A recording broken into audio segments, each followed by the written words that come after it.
नमस्कार प्रिय विद्यार्थियों, आप सभी का मेरे YouTube चैनल ऋणवा स्टडी पॉइंट में स्वागत है। आज के इस वीडियो में कक्षा 8 के गणित विषय की प्रश्नावली 6.1 को हल करना सीखेंगे।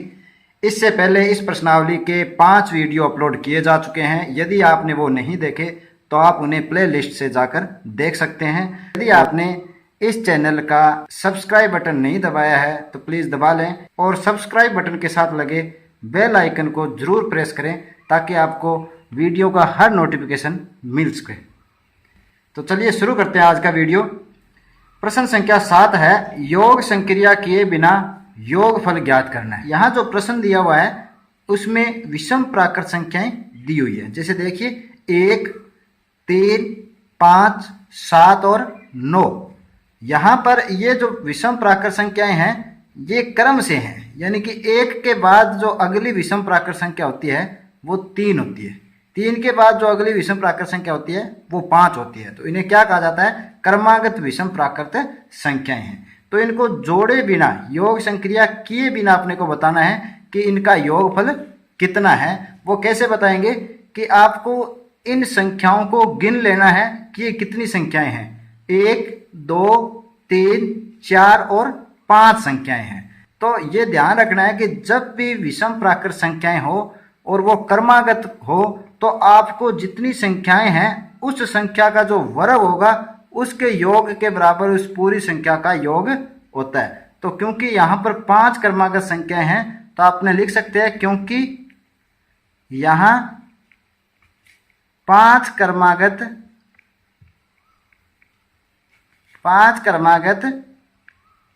प्राकृत विषम संख्या है, विषम संख्याएं हैं।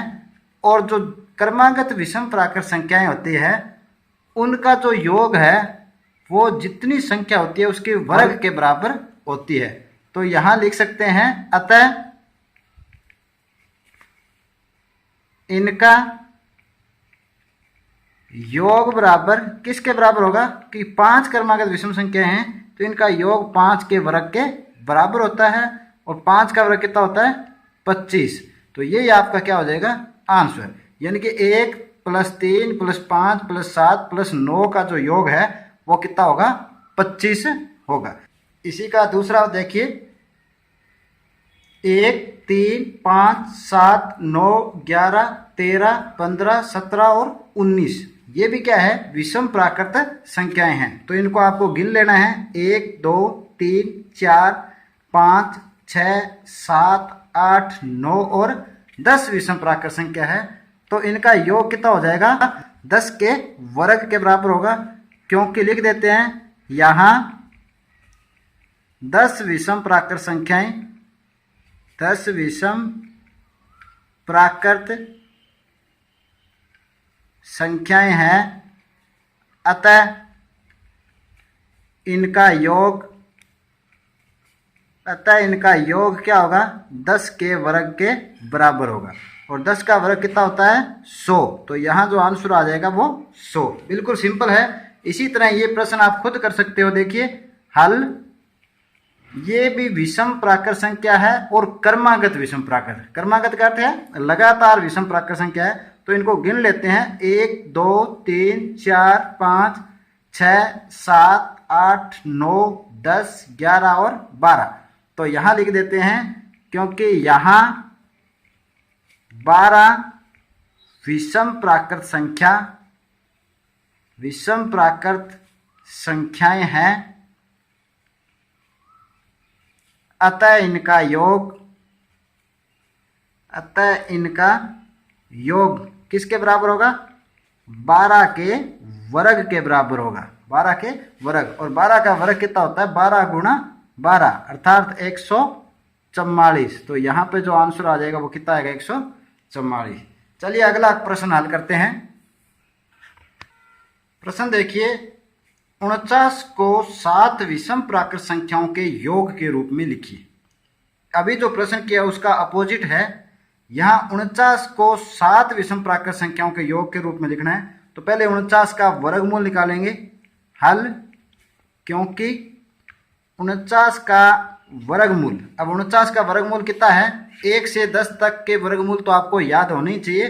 तो 49 किसका वर्ग है? 7 का वर्ग है। अर्थात 49 का जो वर्गमूल है वो कितना हो जाएगा? 7।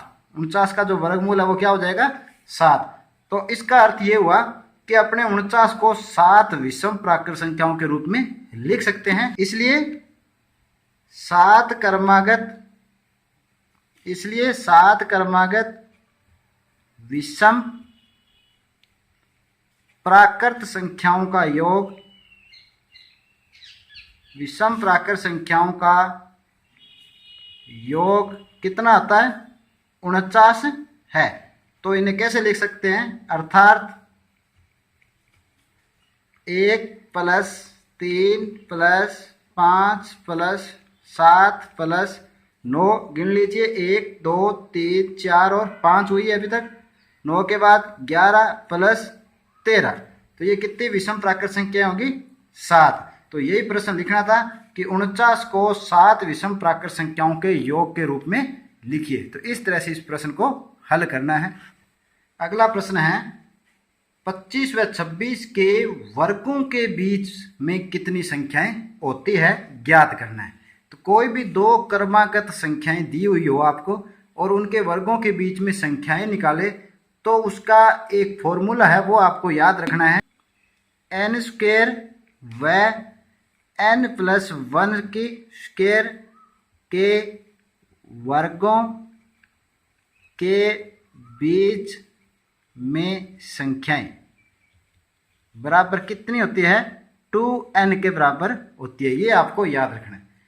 n² व n+1² के वर्गों के बीच में जो संख्याएं अगर पूछ ले आपसे तो वो कितनी होगी? 2n के बराबर होगी। यहाँ पर अपने पास क्या है? n कितना है? 25। पहली जो संख्या है क्रमागत में से वो n होती है और n+1 कितना हो गया? 26। तो लिख देते हैं अतः 25 के वर्ग व 26 के वर्ग के बीच की संख्याएं किसके बराबर होगी? 2 गुणा n के बराबर, या 2 गुणा n कितना है? 25 बराबर 50। ये आपको उत्तर हो जाएगा। तो इस तरह से इन प्रश्नों को हल करेंगे। तो उम्मीद करता हूं कि आज के वीडियो में समझाए गए सभी प्रश्न आपको अच्छी तरह समझ आए होंगे। यदि आपको ये वीडियो अच्छा लगे तो अपने दोस्तों में इसे शेयर और लाइक जरूर करें। तो आज के लिए इतना ही, मिलते हैं अगले वीडियो में, तब तक के लिए धन्यवाद।